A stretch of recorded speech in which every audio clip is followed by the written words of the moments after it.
Hello, everybody, and welcome to Richmond Kickers Weekly. I am your host for this week, Taylor Rockwell. Daryl Grove is not with me in studio. He is out gallivanting around town with his English friends who are in town. I'm assuming they're gallivanting. That feels like what they'd be doing.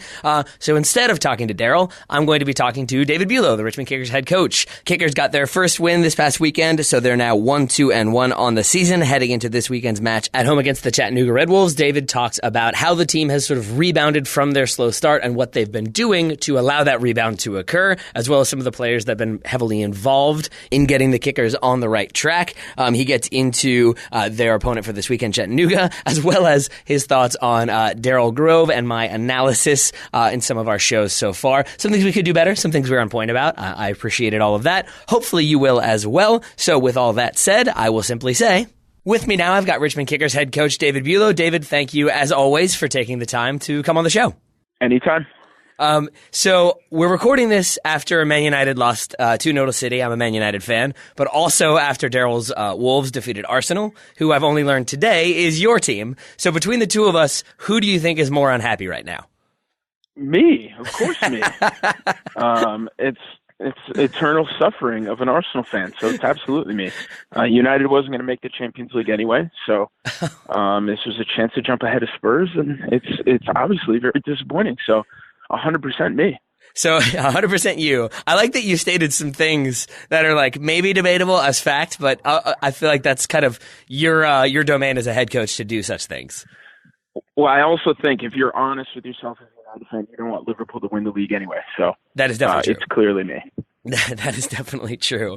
So maybe we'll move on to happier things. I won't keep raking over the coals about Arsenal. Instead, let's talk Kickers because first win this past weekend on the road in South Carolina. How big of a relief was that W? It was huge. I think winning on the road is difficult anywhere you go in any league around the world. So I think that was massive, and I think it's been a process trying to improve. And learn. I think we're asking the guys to think on maybe a level that they haven't done in the past, and I believe that we're doing something a little bit different from what I see in the rest of the league. So I think wins, gain a little bit of buy-in from the entire group. So positive results kind of give belief to the team that what they're doing is going to work, and that was massive for us because I think the performances, bar the first game, the performances were improving, but you want to get something on the board for it. So that was the biggest piece of it. And then, to kind of keep ourselves in touch with the rest of the league is important as well. So it was a positive weekend for us.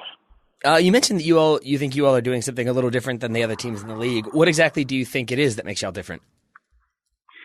I don't know. I get the impression that, I talked to Adrian Clulo, our goalkeeper coach. He's from England, and we were kind of chuckling that it does look like League One if you're going to compare kind of what USL is doing, modeling after, the Premier League, Championship, League One, 1-2 in England. This very much seems to be like the League One in England, that maybe it's a little bit more, blue collar, a little bit more physical, higher paced, a little bit more direct. And I think we're doing something slightly different than that, that there seems to be teams that want to get the ball forward as quickly as possible and press, and we're trying to possess the ball a little bit more and dominate possession, and that just seems, it's my impression early in the season that we're trying to do something slightly different than everybody else in the league. And this past weekend against Greenville, was it like did you make sort of specific changes for that, or was the result, do you think, more a product of you all kind of figuring it out as the season progresses and now the team is sort of starting to embrace what y'all are doing a bit more? I think there's a little bit of that as well, but, injuries played a huge part. If you look at our injury record for the first few games, and we're missing a lot of key players, Dennis Chin was out, Wataya was out. Braden is out. Josh Hughes is dealing with an injury. Abubakar was in Columbus picking up a hamstring injury in Spain with the U20s. So, it was stunning that we had 6, 7, 8 guys that were not at 100%. Amos is dealing with a knee injury. So, I mean, all these key players that you're hoping to count on that were doing quite well in preseason, all of a sudden you don't have them. And, it's, credit to the guys, and the rest of the squad are just stepping in and trying to do what they could. But, any team in the world, if you have to deal with injuries, it's a challenge. And if you have too many of them, it's going to be hard to compete. Not that we're using that as an excuse, but I think, the form is improving because I think our health is improving a little bit recently. So that's been an encouraging sign. Plus, I think they're getting more familiar and comfortable with the messages that me and my staff are giving to the team and how we want to play. And that picture is becoming a little bit clearer for all the players. So you're dealing with the injuries. You're obviously for this game also dealing with the suspension to Maxi Rodriguez. What does he bring to the table for you all? And then how did you go about replacing him? Is it kind of like a like for like change, or are you sort of adjusting your approach because there aren't other players who can do what Maxi does? No, Maxi's great. I mean, he's a really important player for us, and he's learning, how to play the position the way that we want him to. But he's got a bunch of tools that are just special. He wants to control the pace of the game. He's strong. He's comfortable on the ball. He's got a good range of passing.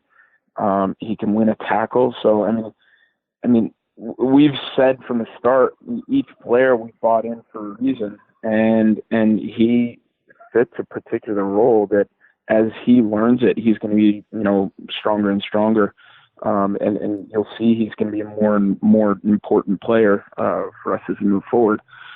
So not only in the Lansing game away to lose him, to go to 10 men was one challenge, but then to lose a pretty influential player for us. I mean, I think we were looking at the stats. He had something like 35 touches in 30 minutes and 80 some odd percent, passing percentage. He was growing into that game, and it was unfortunate. He had 2 fouls, and the ref thought that was, 2 yellows, which I thought was a bit stunning. So, that was a challenge in Lansing, and then to lose him for the game was always going to be a challenge. But, we saw something in Nick Retzlaff, his composure on the ball to kind of fit in that role. He did amazing well for us in Greenville, and I think we were helped a little bit because they didn't particularly press us with too much intensity, so we had a little bit more time than we did against Lansing. But that fit in, perfectly well. I mean, he's got a good understanding of how to play that position, and we were pleasantly surprised, and it's going to be good for the rest of the team if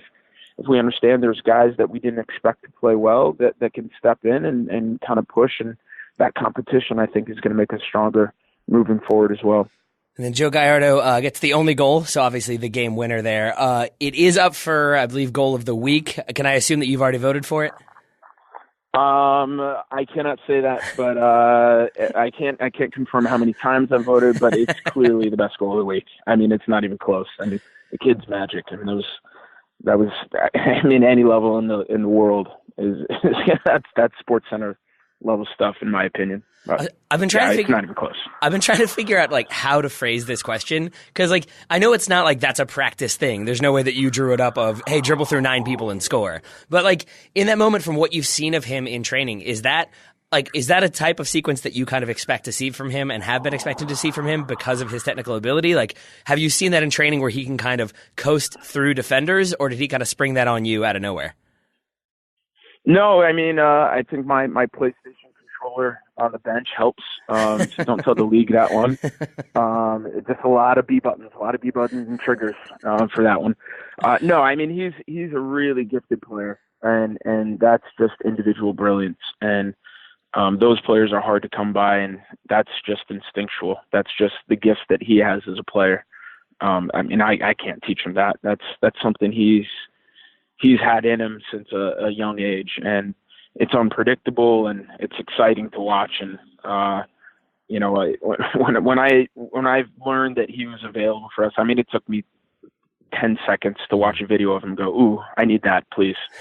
So he's a special player that's going to be hard to stop just because he's so unpredictable, and he has that belief in himself to take chances and take risks, and that's what we need. And as structured as our team is, I think our players are starting to learn that they do have the freedom to express themselves within the context of the team. So, I'm really looking forward to see how he grows and grows within the team. So, win this weekend, very good. But you started off with 2 losses and a draw. I'm assuming that's not how it was drawn up. So when things aren't going as planned, what's your approach to turning things around? Both in terms of like in the game, do you find yourself being pretty vocal? Are you kind of making lots of adjustments? And same thing in training. Do you get a little bit more animated, or you try to like stay calm and stick with what's been working? No, I think off the field I have to be calm and understand that it's a process. I mean, I said after the first 3 games, as frustrating as it was that we only had 1 point after 3 games, there was still 75 points to play for. Our feeling, our impression is that it's going to be a pretty even league. I don't think anyone's going to run away with the championship for the league.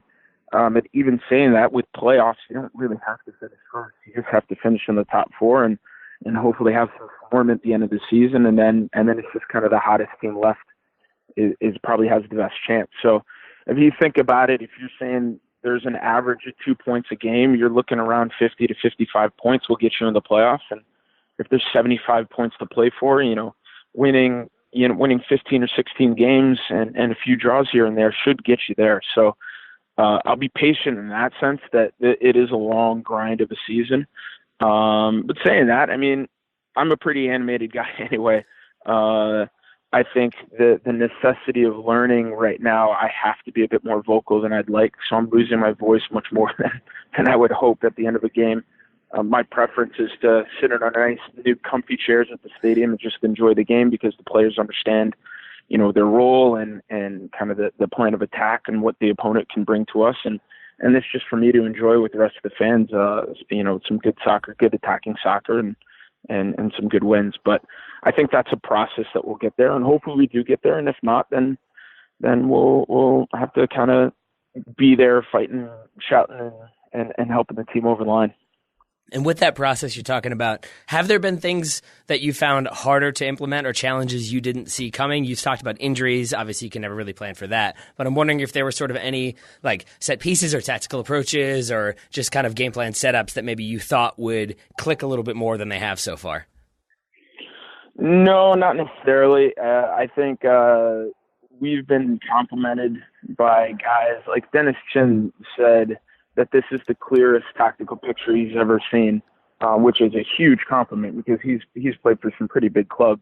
Amos has said the same thing. He goes, the tactical understanding of the individuals on the team is higher than he's ever been a part of, which again, I think we're on the right track. I think there's a difference though between understanding and executing it. So it's just going to take some time. I think you'll start to see us start to create more chances. That's been a big disappointment for me so far in the season, that we haven't created enough. Our passing percentages are not as high as I'd like. But again, there's so much thinking going on, and then you have to couple that with the intensity and work rate that everybody's going to bring. It's a challenge. So we're asking a lot of our players, and it's just going to take a little bit of patience.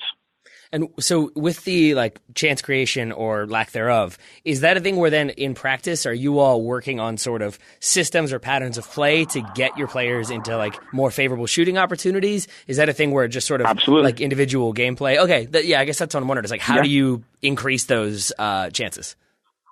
Yeah. Ira came out to our session last week before, and he mentioned on your podcast that it seemed we were working on something very specific, and we've gone back to that this week because I think it's important. And it's when you put together some sort of activity, there's a learning process to it as well. So you can't expect to introduce something new to your team and for them to get it right away. I think it's going to take multiple times running that same activity to find the nuance of the idea that you're trying to get out of that. So my hope is as we repeat it, then they'll get more comfortable with it and they'll be able to express themselves a little bit more in those, specific situations.